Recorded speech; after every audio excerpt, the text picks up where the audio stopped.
vision. तो जी हमारे पास जो टोटल फेसेस है उनमें से एक है G1 जब सेल ग्रो करेगी, दूसरा है जीनोम रेप्लिकेशन का S फेस और फिर तीसरा है preparation G2 phase. During the देन उसके M बाद phase, division, mitosis mitosis occurs. या मियोसिस Cytokinesis, और फिर C, is the cytokinesis, phase cell when the division. cytoplasm divides, text book creating के two हिसाब से हम ना daughter अलग अलग ही पढ़ते cells. हैं हमेशा। Three principal checkpoints control the cell cycle in eukaryotes. Cell cycle में जगह जगह पर चेक पॉइंट्स भी हैं, मतलब हर स्टेज जो है वो जस्ट ऐसे ही पार नहीं होती। जनरली स्टेज खत्म होने से पहले there are some check points, ये चेक करने के लिए कि उस स्टेज की रिक्वायरमेंट वाली सारी बातें पूरी हुई या नहीं हुई। इनमें से एक चेक पॉइंट है आपके G1 फेज के लास्ट में, एक है G2 के लास्ट में और एक है M फेज के मिडल में। असल में The G1 checkpoint makes the key decision G1 check point पर यह डिसाइड होता है कि क्या सेल इतनी ग्रो हो चुकी है कि वो डिवाइड करेगी वॉल्यूम वाइज ऑर्गेनल्स, या फिर डीएनए के डिवीजन करने के लिए सारे प्रोटीन्स बन चुके हैं, as to whether the cell should nucleotides. divide, delay division, or enter a resting stage. The G2 checkpoint assesses the G2 में ये चेक होता है कि जितना डीएनए डिवाइड हुआ था वो पूरी तरीके से डिवाइड हो चुका है, डीएनए डैमेज कहीं था तो रिपेयर कर लिया गया है या नहीं, success of DNA और साथ में वो प्रोटीन बन चुके हैं या नहीं जो सेल डिवीजन में काम आएंगे। replication and triggers the start of the mitosis M phase. If this checkpoint is passed, the cell initiates the beginning of mitosis. The accuracy of mitosis is assessed at the M checkpoint. M phase में जो check point है ये metaphase में है। ये check point ये check करता है कि सारे क्रोमोसोम कंडेंसली पैक होकर के दोनों ही साइड के काइनेटोकोर के द्वारा स्पिंडल फाइबर्स अरेंज हो चुके हैं या नहीं, सेंट्रल प्लेट पे आ गए हैं या नहीं। अगर सभी क्रोमोसोम स्पिंडल से अटैच हो चुके हैं and there is no DNA damage, तब क्रोमोसोम का सेग्रीगेशन होगा डॉटर सेल्स में। This checkpoint occurs during metaphase and triggers the exit from mitosis and cytokinesis and the beginning of G1. At the G2 checkpoint, cyclin-dependent kinases, CD, जिन्हें हम लोग check point बोलते हैं असल में एंजाइम्स हैं। हम जानते हैं काफ़ी सारे एंजाइम्स जो हैं मॉडिफिकेशन के बाद काम करते हैं या फिर मॉडिफिकेशन के बाद काम करना बंद कर देते हैं, और प्रोटीन के जो मॉडिफिकेशन है उनके एक्टिविटीज़ को रेगुलेट करने के लिए फॉस्फोराइलेशन काफ़ी कॉमन है।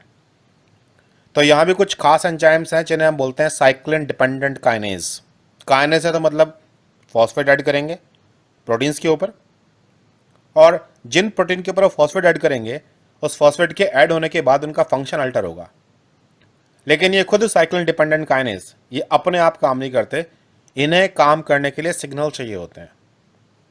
जैसे कि G2 चेक पॉइंट पर जो डीएनए के डैमेज रिपेयर वाले एंजाइम्स हैं वो सिग्नल देते हैं कि भाई नाउ सिस्टम इज रेडी, तब साइक्लिन डिपेंडेंट काइनेज वो एक्टिवेट होते हैं जो एम फेस में सेल को लेके जाते हैं। phosphorylate histones and proteins that carry the cycle past the checkpoint into mitosis.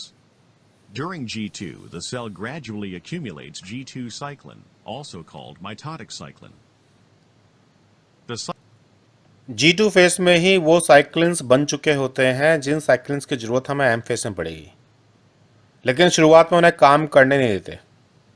ये कह लो कि जरूरत पड़ने से पहले चीज़ें रेडी हैं, और इन चीज़ों को जब तक रोक के रखा जाता है जब तक कि माहौल ठीक ना हो। G1 फेस में वो एंजाइम्स या फिर वो काइनेज एक्टिव हो चुके होते हैं जो डीएनए रेप्लिकेशन में पार्टिसिपेट करेंगे, बट उन्हें इनएक्टिव करके रखा जाता है। सिमिलरली G2 फेस में वो साइक्लिन सीडी के बन चुके हैं जिन्हें माइटोसिस कराना है लेकिन उन्हें इनएक्टिव करके रखा गया था। तो जब ये डिसाइड हो जाता है सेल के पास कि भाई सब कुछ ठीक ठाक है, तब ये साइक्लिन्स एंड सीडी के कॉम्प्लेक्सेस एक्टिवेट होते हैं bye the help of phosphorylation या फिर dephosphorylation. CDK to form a complex called MPF, इसे MPF कहते हैं, माइटोटिक प्रमोटिंग फैक्टर, जिसमें साइक्लिन बी है और सीडी के है। mitosis promoting factor. When the level of MPF exceeds the threshold necessary to trigger mitosis, the G2 phase तब ये काइनेज जरूरत पड़ने पर जब एक्टिव हो चुका है तो ये बहुत सारी चीज़ों को फॉस्फेट लगाएगा। जिन चीज़ों को ये फॉस्फेट लगा रहा है उनका काम है न्यूक्लियस एनवलप को डिसअसेंबल करना, गोल्जी बॉडी को बिखेरना, एंडोप्लाज्मिक रेटिकुलम को डिसअसेंबल करना और क्रोमोसोम्स को कंडेंसली पैक करना, साथ में स्पिंडल फाइबर की फॉर्मेशन करना। ends and mitosis begins. One of many functions of MPF is to activate proteins that destroy cyclin. जब मेटाफेस आ जाता है कि chromosomes are arranged on the central plate, spindle fibres दोनों ही साइड से आके काइनेटोकोर से बाइंड कर चुके हैं, मतलब everything is good for anaphase starting. तब उस टाइम यही साइक्लिन सीडीके कॉम्प्लेक्स जो एमपीएफ के रूप में आप देख रहे हो, ये कुछ प्रोटीएज एंजाइम को एक्टिवेट करेंगे। जैसे आपने पढ़ा था कि यूबिक्विटिन ऐड करने वाले प्रोटीन होते हैं E1, E2, E3 की फैमिली, तो ऐसी ही एक फैमिली यहाँ भी है सेल साइकिल में भी। उस फैमिली का एक मेंबर है जिसका नाम है APC, एनाफेज प्रमोटिंग कॉम्प्लेक्स, देखेंगे हम उसे आज। तो ऐसे यूबिक्विटिन लाइगेज एंजाइम को एक्टिवेट किया जाता है जो खास तरह के सबस्ट्रेट्स को पहचानते हैं और उन पर पॉली यूबिक्विटिन लगा के उनको डिग्रेड करा देते हैं। उनमें ये साइक्लिन भी है, यानी कि ये एमपीएफ जिसमें साइक्लिन बी है, ये अपने ही डिस्ट्रक्शन को इनिशिएट करता है। As mitosis proceeds to the end of metaphase, CDK levels stay relatively constant, but G2 cyclin is degraded, causing progressively less MPF to be available. अब क्योंकि यहाँ पर ये यूबिक्विटिन लाइगेज एक्टिवेट हो चुके हैं जो सभी साइक्लिन्स को डाइजेस्ट कर देंगे, इसलिए सेल साइकिल में मेटाफेज के बाद और G1 के मिड तक कोई साइक्लिन की एक्टिविटी देखने को नहीं मिलती, क्योंकि इस दौरान ये यूबिक्विटिन लाइगेज एक्टिवेट रहेंगे। अगर कोई साइक्लिन गलती से बन भी गया तो उस पर यूबिक्विटिन जोड़ करके उसको डिग्रेड करा देंगे। And initiating the events that end mitosis. After mitosis, the gradual accumulation of new cyclin starts the next turn of the cell cycle. The G1 checkpoint is thought to be regulated in a similar fashion. The level of G1 cyclin increases and associates with cyclin-dependent kinase, CDK. G1 के लिए भी अलग cyclins और सीडीकेज available हैं, और G1 phase के शुरुआत होने के बाद मिड के आसपास इन साइक्लिन्स और सीडीकेज का एक्यूमुलेशन बढ़ने लगता है। फिर ये आपस में बाइंड करेंगे। यहाँ कम से कम दो तरह के साइक्लिन सीडीके कॉम्प्लेक्स बने रहते हैं, एक जिन्हें अभी काम करना है और एक जिनके काम करने का मतलब है एस फेज शुरू होना है।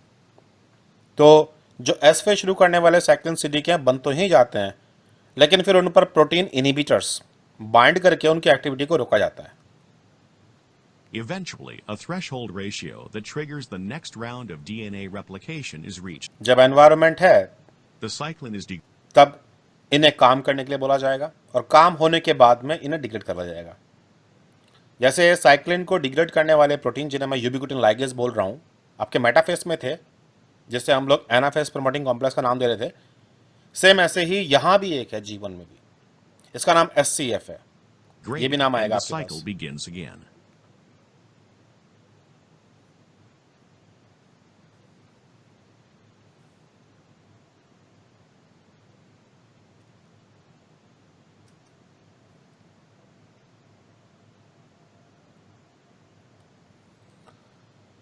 ओके, सो सेल साइकिल में जो काफ़ी सारे प्रोटीन्स इन्वॉल्व हैं रेगुलेशन में, उन्हें हम लोग कैरेक्टराइज कर सकते हैं अलग अलग नाम दे करके, मतलब काइनेज हैं, फॉस्फेटेज हैं, प्रोटीन इनहिबिटर्स हैं, प्रोटीन डिग्रेडिंग हैं। जब ये चैप्टर ख़त्म कर लेंगे तब आप खुद कैरेक्टराइज करोगे कि भाई क्या क्या चीज़ें होती हैं। लेकिन क्योंकि अभी जो हमें पार्ट करना है वो म्योसिस है, तो एक म्योसिस का डायग्राम देख लो। म्योसिस और माइटोसिस, इसमें एक बेसिक डिफरेंस है। जैसे माइटोसिस के जो स्टेप्स थे आपके पास, अगर आपको याद हैं, तो हम लोगों ने ये देखा था कि इंटरफेस आएगा। इंटरफेस में आपके पास G1 है, S है, G2 है, फिर आपके पास M फेस आता है, और फिर वापस G1, S, G2, और यही साइकिल बार बार रिपीट होती रहती है। लेकिन जिसे आप मियोसिस कहते हो, उसमें कुछ फर्क है चीज़ों का। तो माइटोसिस के जो इवेंट्स हैं, माइटोसिस में G1 से या तो कहानी G0 पर जाएगी, अदरवाइज एस फेस, एस के बाद G2 के बाद prophase, metaphase, anaphase, telophase and cytokinesis, जिसे आप एम फेस बोल सकते हो। और फिर कहानी यहां से घूम के वापस। इस पूरी साइकिल में एक ही बार डीएनए डिवाइड किया, एक ही बार सेल डिवाइड की। लेकिन जब मैं बात करता हूं मियोसिस की, तो मियोसिस में G1, G0 पर जाना है तो चली जाएगी cell S, G2 prophase, metaphase, anaphase, telophase, cytokinesis, और इस साइटोकाइनेसिस के बाद में फिर prophase, metaphase, anaphase, telophase and एक और साइटोकाइनेसिस। अब यहां इसके बाद में गैमेट्स हैं, सेल साइकिल आगे नहीं बढ़ेगी। तो इंडिड जो ये पहला वाला फेज है इसको आप मियोसिस 1 कहते हो, जो अपने आप में यूनिक है।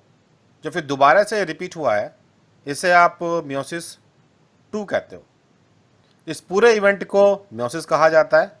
और अगेन इंपॉर्टेंट ये है कि इस मियोसिस में जो एम फेज में डिवीजन चल रहा है, डबल डिवीजन, इस बीच में कहीं डीएनए दोबारा डिवाइड नहीं किया। इस पूरी साइकिल में एस फेज एक ही बार आता है। इन फर्क को समझना। माइटोसिस में जहां साइकिल रिपीट होगी, अगर उसे टर्मिनली डिफरेंशिएट नहीं करना है तो मियोसिस में कभी साइकिल रिपीट नहीं होती। इसके बाद सिर्फ गैमेट बनेंगे and end of the story. Gamete बनने के बाद में ये सेल्स डिवाइड नहीं करते, जहां तक एनिमल्स का सवाल है। कुछ फंजाई में हमने देखा है, जैसे न्यूरोस्पोरा में, कि वहां पर गैमेट्स बनने के बाद में फर्दर एक डिवीजन और दिखा सकते हैं, लेकिन वो डिवीजन मियोसिस नहीं होता, माइटोसिस होता है।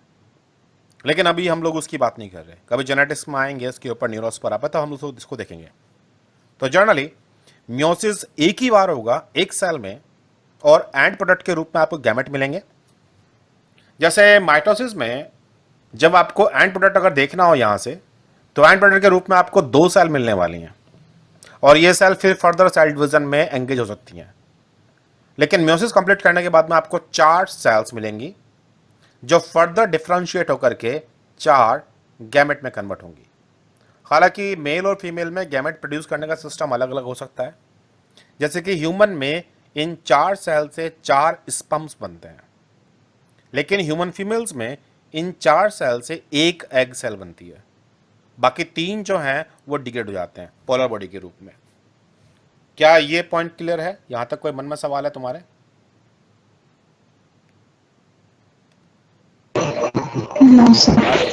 तो हम लोग यहां मियोसिस को देख रहे हैं। अब क्योंकि प्रोफेज 2 बार आने वाला है, तो इसलिए डिस्टिंग्विश करने के लिए हम उसे प्रोफेज 1 और प्रोफेज 2 बोलेंगे जब दूसरी बार आएगा। और दूसरी बात यह कि मियोसिस में जो पहला वाला प्रोफेज है ये अनयूजुअली लंबा स्टेप है। काफ़ी सारी एग सेल में हमने देखा है कि prophase can be as lengthy as 3 to 4 to 5 month to 45 years। For example humans में, मैं तुम्हारी बात कर रहा हूँ, ह्यूमन में जब फीमेल बच्चा बन रहा होता है माँ के गर्भ में, फीमेल फीटस, तो उसी टाइम जब उसकी ओवरी बन चुकी होती हैं, तो उनमें से कुछ सेल्स मियोसिस 1 में एंटर कर चुकी होती हैं, और फिर वो सेल अरेस्ट हो जाती है, मतलब डिवीजन कंप्लीट नहीं करती। फिर ये फीटस बच्चे में कन्वर्ट होगा, बच्चा पैदा होगा, फीमेल बच्चा, और जब इसकी एज ऑफ प्यूबर्टी आएगी अराउंड 14 ईयर्स के आसपास, तब इन सेल्स में से जो सेल डिवीजन में आ चुकी थी लेकिन अरेस्ट होकर बैठी हुई हैं, इनमें से एक सेल अपने डिवीजन को कंप्लीट करने के लिए एक्टिवेट होगी। अगर फर्टिलाइजेशन हुआ तो it will convert to zygote, egg जो था वो, और अगर फर्टिलाइजेशन नहीं हुआ तो इट विल डिग्रेड इटसेल्फ, जैसे हम लोग मेंस्ट्रुएशन साइकिल के रूप में जानते हैं। अब इस 10 साल से लेकर 14 साल के बीच का जो पीरियड है, जब ये शुरू होती है प्रोसेस, इसके बाद हर 28वें दिन जितनी शुरुआत में वो सेल्स आके मियोसिस में अरेस्ट हुई थी, उनमें से एक एक सेल हर 28वें दिन मैच्योर होती जाएगी, और लास्ट सेल का नंबर आएगा एज ऑफ 45 ईयर्स के आसपास, जैसे आप बोलते हो मीनोपॉज। तो ये एग्जाम्पल है कि जो 45 ईयर्स की एज में जो लास्ट ओवा सीक्रेट होगा, उस लास्ट ओवा ने अपने डिवीजन को कंप्लीट करने के लिए 45 साल का वेट किया है, एक ही स्टेज में अटके हुए। जो एम्फीबियंस होते हैं, एम्फीबियंस में तो रूटीनली 2-3 महीने का वेटिंग पीरियड देखा गया है, और वो भी प्रोफेस में खास तौर से। जब आप डेवलपमेंट बायोलॉजी में आओगे तो आप पाओगे कि अलग अलग ऑर्गेनिज्म में जो ये मियोसिस में अटकने वाली कहानी है वो अलग अलग फेज की होती है। तो एम्फीबियंस में प्रोफेज 1 में अटकती हैं ज़्यादातर सेल्स, और वहाँ पर अपनी जिम्मेदारियों को पूरा करने के लिए इन सेल्स को वक्त नहीं था, लेकिन उस टाइम भी ट्रांसक्राइब करना पड़ता है। अभी जो हम देख रहे हैं, अभी हम एक ओवरऑल प्रोसेस देख रहे हैं।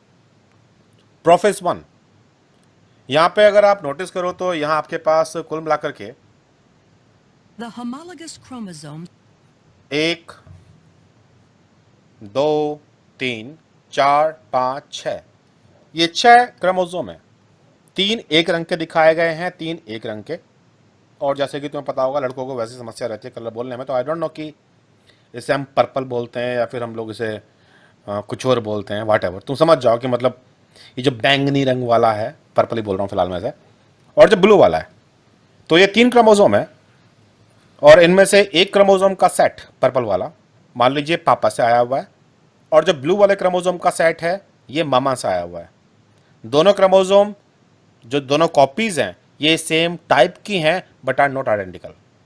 लेकिन एक क्रोमोसोम में जो 2 सिस्टर क्रोमेटिड्स हैं, these are identical. share similar but not necessarily identical genes. तो यहाँ पे जब हम प्रोफेस की बात कर रहे होते हैं, तो जो होमोलोगस क्रोमोसोम है, मतलब ऐसे क्रोमोसोम जिन पर सेम जीन्स अवेलेबल हैं, ऑल्दो जीन्स की कॉपी डिफरेंट हो सकती है। फॉर एग्जाम्पल, 2 क्रोमोसोम ऐसे हैं जिन पर एक ही जीन अवेलेबल है, जीन का नाम है कैपिटल ए, बट एक कैपिटल ए वाले जीन 2 फॉर्म में मिल सकती है, या तो कैपिटल ए या स्मॉल ए। तो हो सकता है कि इन दोनों क्रोमोसोम पर कैपिटल ए हो, या ये भी हो सकता है कि इन दोनों क्रोमोसोम पर एक पर कैपिटल ए हो, एक में स्मॉल ए हो। तो ऐसे क्रोमोसोम जिनका लिंकेज ग्रुप सेम है, मतलब उन पर जितनी भी जीन्स पाई जाती हैं वही सेम जीन दोनों पर अवेलेबल हैं, बट अलील्स में भी डिफरेंट, ऐसे क्रोमोसोम को होमोलोगस कहते हैं हम लोग। जैसे क्रोमोसोम नंबर 1 पापा का मामा का होमोलोगस, क्रोमोसोम नंबर 2 पापा मामा होमोलोगस। जिन्हें हम सिस्टर क्रोमेटिड्स कहते हैं वो एक ही ओरिजिन की हैं और उसी को रेप्लिकेट करके बनाई गई हैं, इसलिए वो आइडेंटिकल होते हैं। वहां पे अलील्स भी डिफरेंट नहीं होंगी, सेम जीन सेम अलील्स दोनों क्रोमेटिड्स के ऊपर। तो होमोलोगस क्रोमोसोम पेयर कर रहे हैं प्रोफेस Once 1 में, this structure is formed, the end to end pairing है, second event, called crossing over, और इसी दौरान क्रॉसिंग ओवर पॉसिबल है। क्रॉसिंग ओवर असल में डीएनए के बैकबोन में मौजूद फॉस्फोडाइस्टर बॉन्ड उसको तोड़ना है और वापस जोड़ना है। जहां एक तरफ उसमें न्यूक्लियस एक्टिविटी है तो दूसरी तरफ लाइगेज एक्टिविटी है, जिसे हम रिकम्बिनेशन प्रोसेस बोलते हैं। ये रिकम्बिनेज एंजाइम ऐसे होते हैं जिनमें न्यूक्लियस एंड लाइगेज दोनों फंक्शन करने की एबिलिटी है। ये डीएनए काट भी सकते हैं और फिर जोड़ भी सकते हैं। can occur. During crossing over, a physical exchange between chromosomes अब उस काटने जोड़ने के चक्कर में अगर जुड़े हुए डीएनए के मॉलिक्यूल हैं तो समटाइम एक क्रोमेटिड का हिस्सा दूसरे क्रोमेटिड के साथ जुड़ जाता है, segments जैसे हम of बोलते हैं crossing over. non-sister chromatids occurs, increasing genetic diversity. Prophase 1 concludes with the fragmentation of the nuclear envelope जब स्पिंडल्स को क्रोमोसोम से अटैच करना है तो न्यूक्लियर एनवेलप जाएगा प्रोफेस 1 के अंदर। स्पिंडल्स as आके the अटैच करना शुरू करेंगे duplicated क्रोमोसोम centriole से। pairs move to opposite poles of the cell. As they move, the centrioles extend spindle fibers, forming the meiotic spindle. In prometaphase 1, with the paired centrioles in place, the meiotic spindle is fully formed. The sister chromatids attach to the spindle अब इसमें फिर भी better है animation में, जैसे notice कीजिए chromosome अलग अलग पड़े हुए हैं और क्रोमोसोम से दोनों साइड से आकर के स्पिंडल फाइबर अटैच कर गए। अब इन्हें खींच fibers तान by their करके kinetic बीच में ले force. आएंगे। Here, another key difference between mitosis and अब ये डायग्राम बहुत क्लासिकल है। ये डायग्राम आपको इंडिकेट करा रहा है कि जब हम पेयरिंग की बात कर रहे होते हैं तो माइटोसिस और मियोसिस में जमीन आसमान का फर्क है। जहां माइटोसिस में दोनों chromatid sister chromatid opposite pole से अटैच्ड हैं, अपोजिट पोल से आए हुए स्पिंडल से, तो मियोसिस में एक क्रोमोसोम से एक स्पिंडल। जैसे जो लेफ्ट हैंड साइड आ रहा है ये पर्पल वाले से अटैच कर रहा है और जो राइट हैंड साइड से आ रहा है वो केवल ब्लू वाले से अटैच कर रहा है। दोनों काइनेटोकोर से अटैचमेंट नहीं होता meiosis occurs. Because of synaptic क्योंकि यहाँ पे हमें मियोसिस में एक होमोलोगस क्रोमोसोम को एक पोल पर भेजना है, दूसरे होमोलोगस क्रोमोसोम को दूसरे पोल पर, और होमोलोगस क्रोमोसोम जब मैं बोल रहा हूँ तो उसकी दोनों क्रोमेटिड्स की बात कर रहा हूँ। जबकि माइटोसिस में दोनों क्रोमेटिड्स को सेग्रीगेट करना है अलग अलग। synapsis and crossing over in meiosis, homologous chromosomes remain aligned, so that a pair of sister chromatids is attached to only one pole by the kinetochore microtubules. In mitosis, each sister chromatid is attached to a spindle fiber. The fibers originate from opposite poles. During metaphase 1, bivalents randomly align along the अब metaphase में बाइवेलेंट्स मतलब दो chromosome जो आपस में paired थे वो arrange हो गए हैं बीच में। अब यहाँ एनाफेज 1 में क्रोमेटिड सेग्रीगेट नहीं करते, सेग्रीगेट करते हैं पूरे पूरे क्रोमोसोम। जो होमोलोगस का पेयर है इनमें से एक इधर एक उधर। metaphase plate. Due to independent assortment, this alignment is अब क्योंकि यहाँ पर हर एक क्रोमोसोम का जो सेग्रीगेशन है वो एक इंडिपेंडेंट इवेंट है, तो यहाँ बहुत सारी पॉसिबिलिटीज होती हैं। जैसे इस केस में आपके पास कुल मिलाकर के 3 क्रोमोसोम के पेयर थे और पहले क्रोमोसोम के सेग्रीगेट होने के 2 रास्ते हैं, पर्पल वाला लेफ्ट हैंड साइड, ब्लू वाला राइट हैंड साइड, या फिर ब्लू वाला लेफ्ट हैंड साइड और पर्पल वाला राइट हैंड साइड। तो ये 2 पॉसिबिलिटी थी। तो अगर यहाँ 3 क्रोमोसोम्स हैं और तीनों 2-2 पॉसिबल तरीके से सेग्रीगेट कर सकते हैं, तो total number of combinations 2 multiply by 2 multiply by 2, क्योंकि यहाँ 3 क्रोमोसोम के पेयर थे, तो कुल मिला के 8 पॉसिबल कॉम्बिनेशन बन सकते हैं। ह्यूमन क्रोमोसोम में टोटल 46 क्रोमोसोम्स अवेलेबल हैं और ये 46 क्रोमोसोम जो है असल में 23 पेयर के रूप में रहते हैं। तो मेरा क्वेश्चन ये है कि जब कभी ह्यूमन का म्यूसिस होता होगा तो टोटल कितने पॉसिबल तरह के कॉम्बिनेशन बन सकते हैं। तो जो फार्मूला है इसका ये है 2 की पावर कितना दो नंबर, बस इतना बोल दो मुझे तुम कि 2 की पावर में क्या लगाऊं, 2 को कितनी बार मल्टीप्लाई करूं 2 से। 23। हाँ हाँ 2 हाँ। for 23। लड़कियां तो 23 बोलेंगी, लड़कों का जवाब है क्या?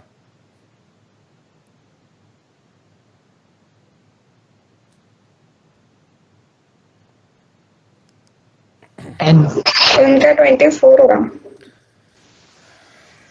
चलो फिलहाल जो तुमने आंसर दिया है वो बच्चों के पॉइंट ऑफ व्यू से ठीक आंसर दिया है, लेकिन आगे चल करके जब तुम अपने आप को और खंगालने की कोशिश करोगे, खासतौर से जेनेटिक्स में जब हम सेक्स की बात करेंगे, तब तुम समझोगे कि एक्स और वाई का क्या लफड़ा है। तो तब हम लोग इस नंबर को इंप्रूव कर सकते हैं। बट फिलहाल के लिए चलो मान लो कि तुमने जो किया वो ठीक किया। is random and adds to तो म्योसिस जो है डाइवर्सिटी क्रिएट कर रहा है कॉम्बिनेशन में। एक तरफ तो उसने रिकॉम्बिनेशन किया, वो डाइवर्सिटी क्रिएट कर गया। जैसे लैनिंजर सबने पढ़ रखी है, और जी लैनिंजर बायोकेमिस्ट्री किताब है। ऐसी ही एक किताब और भी, इसका राइटर का नाम है व्हाइट एंड व्हाइट, और ऐसा ही एक और है स्ट्रॉयर, और एक और भी है डावलिन, मैथ्यूज, जूबे, बहुत सारे नाम है अगर मैं इंटरनेशनल राइटर्स की बात करूं तो बायोकेमिस्ट्री की। अगर मैं कोई सी 2 बायोकेमिस्ट्री किताब लूं और उन 2 किताब में से ये देखूं कि वाटर का चैप्टर बेस्ट किसका है, तो मैं एक तीसरी किताब बनाता हूं, थर्ड किताब, mixture of Lehninger and White and White. तो इन दोनों कंपेयर करते करते एक एक लेक्चर निकाल के मैं एक नई किताब तैयार करता हूं जिसमें इन दोनों किताबों के बेस्ट चैप्टर हैं। वाटर लैनिंजर का बेस्ट था तो लैनिंजर को उठा लिया मैंने, कार्बोहाइड्रेट व्हाइट एंड व्हाइट में बेस्ट था तो मैंने कार्बोहाइड्रेट व्हाइट एंड व्हाइट से निकाल लिया। तो अल्टीमेटली मेरे पास एक नया सेट ऑफ चैप्टर्स अवेलेबल है जिससे मैंने उन दोनों में से बेस्ट निकाल लिया। मैं चूज ही था इस मामले में। यहां चॉइस नहीं चलती, यहां रैंडम है। उन 2 किताबों में जो चैप्टर कॉम्बिनेशन है उस कॉम्बिनेशन को हम रिकंबाइन कर लेते हैं randomly by the help of recombination process. तो इससे जब भी कभी रिकंबिनेशन होगा एक नया ही कॉम्बिनेशन क्रिएट होगा। इस कॉम्बिनेशन से चांस ये भी है कि दोनों किताबें मतलब दोनों क्रोमोसोम जो है होमोलोगस, उनमें से वोर्ड्स चैप्टर एक साथ आ जाए, या फिर ये भी हो सकता है कि कोई फर्क ना पड़ता हो, या फिर ये भी हो सकता है कि कोई ऐसा कॉम्बिनेशन बन जाए जो बड़ा अच्छा हो। तो जैसे कि मालूम पड़ा कि किसी की ब्लू आइज हैं, ब्राउन हेयर्स हैं, वाइट कलर है, लेकिन हाइट 3.5 फुट की है। मजा खराब हो गया। दूसरा कैसे ले लेते हैं, हाइट 6.5 फुट की है, रंग गोरा है, आंखें ब्लैक हैं, बाल काले हैं। एक तीसरा कॉम्बिनेशन ले लेते हैं, हाइट 6 फुट की है, कलर गेहुआ है, आंखों का रंग ब्लू है, बाल ग्रे है, या ऐसे कोई और कॉम्बिनेशन। तो हो सकता है इनमें से कोई सा ऐसा कॉम्बिनेशन निकल के गया कि आप बोलो कि वाह ऑसम। लेकिन ये कॉम्बिनेशन तभी मिलेगा जब जीन्स अपने जो उनका सेट है उस सेट को हिला सकें। दो बायोकेमिस्ट्री के डिफरेंट राइटर की किताब मिलाकर तुम एक नई बायोकेमिस्ट्री किताब खड़ी कर सकते हो, लेकिन मत भूलना कभी भी, एक मैथ्स की किताब और एक बायोकेमिस्ट्री किताब, इनके चैप्टर रैंडमली मिलाकर के ना तो तुम मैथ्स खड़ा कर पाओगे और ना तुम बायोकेमिस्ट्री। तो इसलिए जब भी कभी रिकॉम्बिनेशन होगा तो ये एक जैसी किताबों के बीच में होगा, जिन्हें बोलते हैं होमोलोगस। Genetic diversity. तो जेनेटिक डाइवर्सिटी मियोसिस में दो कारणों से बन गई, रिकॉम्बिनेशन और random segregation of the chromosomes. In anaphase 1, the और इसी वजह से हम बहुत डाइवर्स तरह के हैं। homologous chromosomes separate and move आप देखिए, दोनों क्रोमेटिड्स एक साथ एक पोल की तरफ जा रही हैं। ऐसा इसलिए हो पाया क्योंकि एक क्रोमोसोम से एक ही साइड का स्पिंडल अटैच था केवल, toward opposite poles. जो कि Meiosis हमें one ultimately ends with telophase mitosis में one, देखने and को the नहीं मिलता। chromosomes decondense and the nuclear ये हो गया envelope आपका पहला सेल reforms. डिवीजन।